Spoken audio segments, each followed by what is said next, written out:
Bom dia, sexto ano. Hoje a gente vai fazer a correção, né, do texto Um Susto na Madrugada, da página 65 a 69, e teremos um outro exercício da página 70 a 75 para classe e casa, ok? Então vamos lá, abrindo a agenda e com o livro ali de lado para fazermos a nossa correção.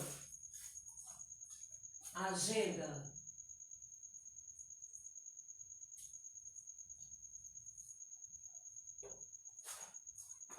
Sexto ano.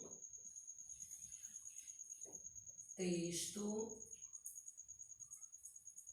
Módulo 2. Correção. Correção. As páginas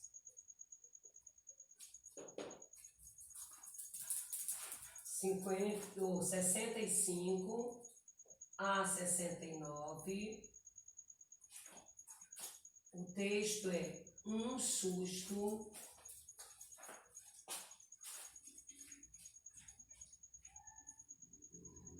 na Madrugada.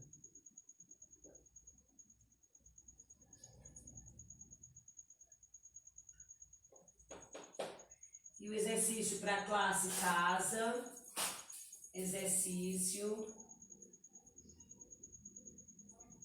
para classe e casa, CL é classe, CS é casa.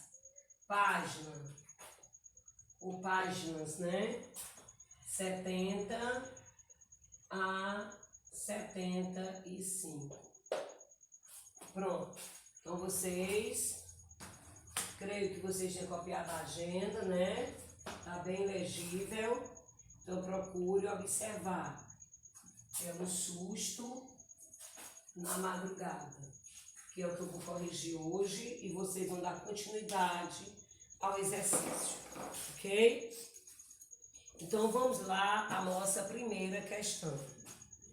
Na nossa primeira questão, sobre um susto na madrugada, nós temos aqui, página 65, texto, escrevendo sobre o texto. No texto que você acabou de ler, o narrador apenas apresenta os fatos que estão na terceira pessoa, ou também participa deles, que é da primeira pessoa, né? Então ele está perguntando, será que os fatos estão na primeira ou na segunda pessoa? Vamos lá. O narrador ele participa dos fatos, que é a resposta. Ou seja, o texto é narrado em primeira pessoa. Tá? Na segunda questão, nós temos a resposta protagonista. Na terceira questão, organize os fatos na sequência em que eles aconteceram. O primeiro fato foi: Pedro percebe que algo está se mexendo entre as folhagens. O segundo, ele começa a sentir medo. O terceiro, Pedro pensa em correr, mas chega à conclusão de que isso será muito pior. Quarto, Pedro leva um violento golpe na cabeça. Quinto e último, ele vê um enorme gato cinzento. Na quarta questão da correção, nós temos: sublinhe no texto das páginas 63 e 64 os trechos que revelam os sentimentos e as reações de Pedro. Né? Páginas 63 e 64.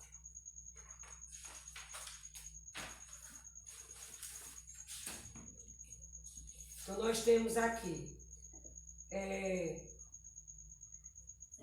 e me descontrolei todo. Meus dentes começaram a bater uns nos outros e eu não conseguia falar, nem gritar, nem nada. Na página 64, vejamos o que é que temos aqui. Me descontrolei muito mais. Aí tem, mas não consegui tirar as pernas do lugar de tanto que elas tremiam. E a próxima, fiquei ali batendo os dentes, tremendo todo, ouvindo o barulho aumentar. E a próxima, que última, seria, me desequilibrei todo e caí esparramado no chão. E poderia você botar também a palavra ainda aflito, né? Continuando. Na quinta questão, tem qual desses espaços predominam no texto? Explique. Espaço da amarração, pois o texto é construído de modo que são destacados os sentimentos e as impressões do menino durante os fatos narrados. Na sexta questão, somente a resposta, temos em uma esquina durante a madrugada, que era justamente onde eles marcaram o encontro, né? Mas o outro furou, né? Então, a página seguinte, 66, para fazer em casa. O tempo em que os fatos narrados foram ocorrendo aparece identificado por meio de qual recurso? Quanto tempo os fatos narrados duraram? A resposta: pela identificação das horas, que é a madrugada do tempo cronológico, os fatos duraram 20 minutos.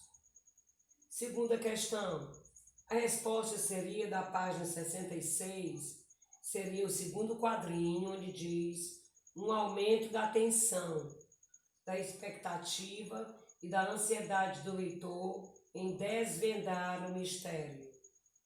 Na terceira questão, no item A, pergunta: o que causou esse transtorno? Resposta: o fato de ele continuar a ouvir os barulhos. Na B, a situação pela qual ele estava passando era motivo para que se sentisse dessa maneira? Comente. Aí você poderia, aí fica a resposta sua pessoal, aí você poderia dizer assim, sim, porque ele ficou sozinho na esquina, na madrugada escura, né? Ouvindo barulhos estranhos e com isso causou um receio, um medo e suas pernas não se equilibraram. Na letra C, que reações ele teve? A partir dessas reações, que característica você daria a Pedro? Seria reações, foram os dentes, começaram a bater uns nos outros, ele não conseguia falar nem gritar, por causa do medo, né? E também não podia nem andar, porque as pernas como se estivessem pesadas e tremendo, né? As pernas estavam trêmulas. Porque na realidade Pedro era o quê? Tinha uma característica de medroso, né? E muito inseguro também.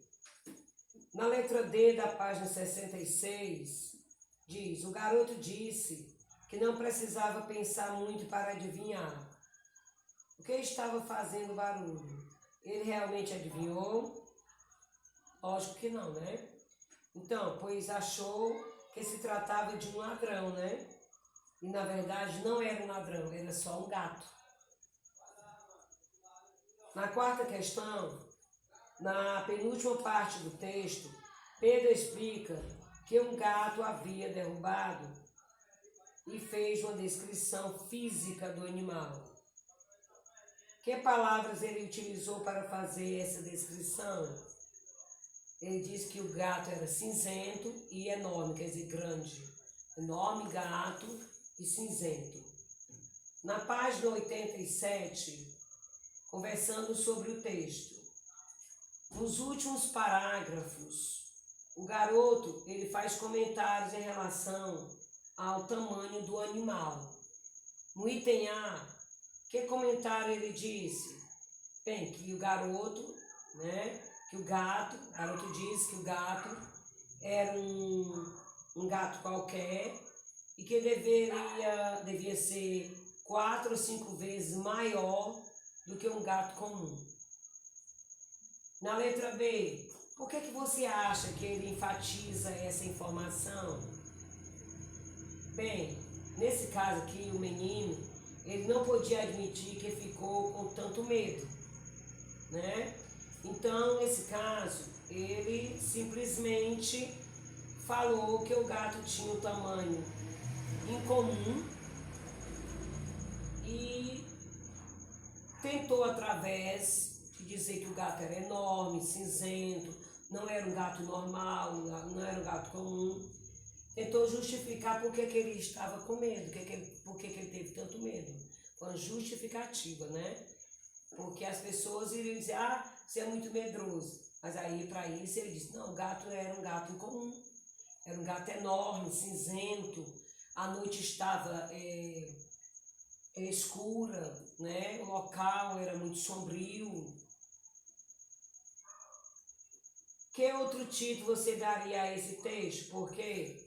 Aí a resposta pessoal. Você poderia dizer, em uma noite escura, né? Poderia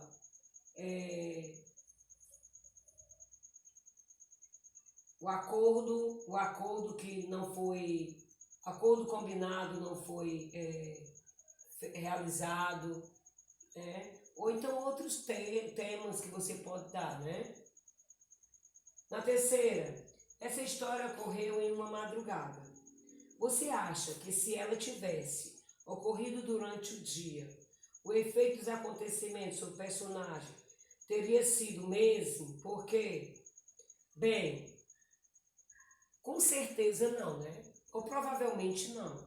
Por quê? Porque estava claro, né? Tinha pessoas talvez transitando e tudo ficava mais claro, nítido, o que estava acontecendo naquele momento, né?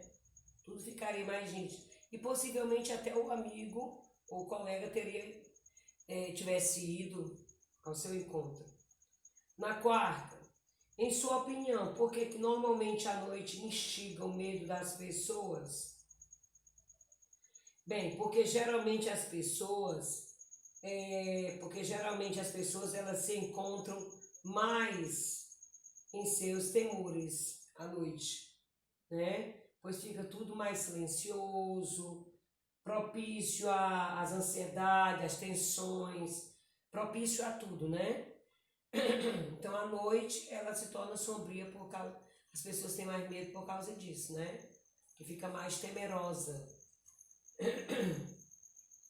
Bem, na página 67 tem discutindo ideias e construindo valores. Diz assim, Pedro estava sozinho na rua de madrugada. Em sua opinião, que perigos podem acontecer a alguém que fica sozinho de madrugada nas ruas? Converse com seus colegas. Bem, ele poderia ser assaltado, sequestrado, sofrer alguma violência física, moral, né? Ficar perdido, acontecer algo, né? Na segunda, você acha que a atitude do menino era sair de casa aquela noite da madrugada?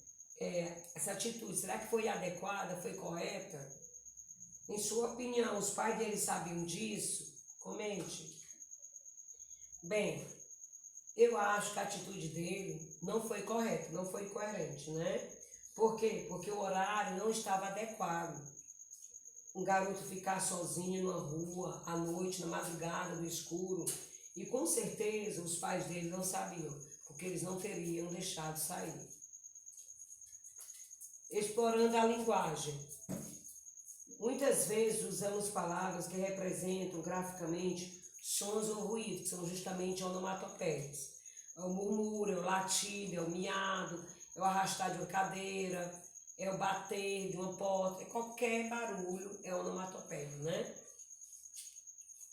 Então, nesse caso aqui, no texto, um susto na madrugada, aparece uma onomatopeia. Escreva e explique que som ele estava representando. Era pum, pum, pum. Ela representa o som de uma arma de fogo disparando, né? Na página 68, diz: observe a tirinha a seguir, que mostra uma cena entre os personagens Gato e Gata de Laerte. Tem Ronk. Gatinha, você está roncando. Faça alguma coisa. O quê? Agora, com licença, ronco. Identifique na tirinha uma onomatopeia e explique que som ela representa ou ela está representando. Então, seria, ela representa o ronco da gata dormindo. Na B, o que provocou o humor nessa tirinha? Explique. O ronco da gatinha estava atrapalhando o sono do gato. E quando ele pede que ela faça algo para acabar com o ronco, ela resolve fazer malabarismo. E depois volta a dormir e ronca de novo, né? O gato, na verdade, queria que ela fizesse algo para parar de roncar e não que fizesse uma atividade qualquer. Que ele, no mínimo, ele queria dormir, né? Na C, que outras onomatopeias você conhece? Anote-as e explique o que elas representam. Depois mostre a seus colegas, não precisa, né? Você faz normalmente. Então, nesse caso, seria zapt, que dá a ideia de quê? De rapidez. Ou agilidade, né? Sniff, som de choro. Atsim, som de espirro. Tic-tac, som de um relógio trabalhando, né? Cough, tosse. E assim sucessivamente. Na terceira questão, tem a resposta seria o quê? Gato. A terceira questão seria a resposta gato. Na quarta questão, tem leia o trecho a seguir. Sem dúvida, aquilo tudo não tinha sido estardalhaçado ou meu. Então, sem dúvida, aquilo tudo não tinha sido estardalhaço meu. Qual seria a opção correta? Seria a do terceiro quadrinho, que diz, sem dúvida, aquilo tudo não tinha sido exagero da minha parte. Na página 69, última página da correção, nós temos a interação dos textos, né? Onde fala sobre como o corpo reage aos estímulos, a respiração, né, os batimentos cardíacos, ao estômago e etc. Na página 69 fala sobre, no item 1, o texto acima ele constitui de uma representação visual de informações, sendo composto de imagens e texto, a fim de facilitar a leitura e a compreensão do texto, do leitor. Esse gênero textual é chamado de infográfico. Porque, gente, o que é infográfico? São informações, no caso aqui, são informações sobre o corpo da pessoa, né? Infográfico pode ser informação de qualquer assunto, dentro da medicina, dentro da geografia, da língua portuguesa. São assuntos, né, importantes. Então, nesse caso, é chamado de um infográfico, que inclusive eu já expliquei sobre infográfico para vocês. Então, quais as reações apresentadas no infográfico você acha que ele pode ter tido? Pode ser os pelos, os pelos se eriçam, a respiração ficou acelerada, as pupilas se dilataram e os batimentos cardíacos se aceleraram. Na segunda questão, seria a resposta. A partir das informações do infográfico, você acha que é possível reconhecer quando uma pessoa está com medo? Resposta: sim, pois alguma reação são exteriores e mostram que as pessoas ou que a pessoa está amedrontada. como a respiração, a aceleração. E a pessoa demonstra, né? Através até do semblante, que fica um pouco pálido, boca fica trêmula, as palavras ficam embaralhadas. Na terceira questão e última, você já sentiu alguma das sensações descritas na imagem acima em uma situação em que teve de enfrentar algum medo? Aí a sua resposta é pessoal, né? Você dá a resposta e diz quais as sensações que você teve quando você tem medo. Por exemplo, você tem medo do escuro, né? Faltou energia, você está sozinho dentro de casa. Você fica apavorado ou vai atrás de uma lanterna, de uma vela, né? De alguma coisa para iluminar? Você fica o quê? Fica em pânico, gritando? Ou sai para a rua? Sair para a rua é pior, a rua está toda escura. É pior, né? Então, nesse caso, é pensar nas sensações, pensar em como você se sentiria, né, no caso de ter um medo enorme. Bem, gente, a nossa aula a gente fica por aí, por aqui mesmo. Tem a correção que eu acabei de fazer. Vocês em casa vão fazer essas páginas aqui. Procure fazer com bastante cuidado. É um texto bem legal, não é difícil. O vocabulário dele é bem claro, tá? Então fica bem fácil vocês realizarem cada questão, tá bom? Até a próxima aula. Fique com Deus e sempre estudando.